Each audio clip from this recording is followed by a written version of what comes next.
কারাগারে এমনি নিজে থাকাটা কষ্ট, আর একটা দুঃখজনক শোক সংবাদ ভিতরে পৌঁছলে সেটা যে কতটা মর্মান্তিক হয়ে দাঁড়ায়।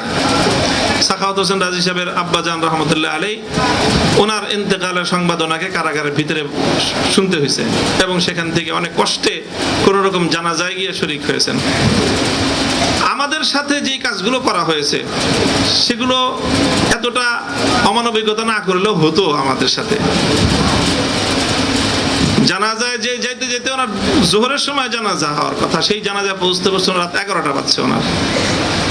অযথাই বিলম্ব করাইছে, যে একটু কষ্ট বেশি হলে মনে হয় যে আমাদের একটু কষ্ট বেশি হলে তাদের একটু ভালো লাগে মনে হয়, এরকম একটা পরিস্থিতি আমাদের সঙ্গে আচরণ করা হয়েছে।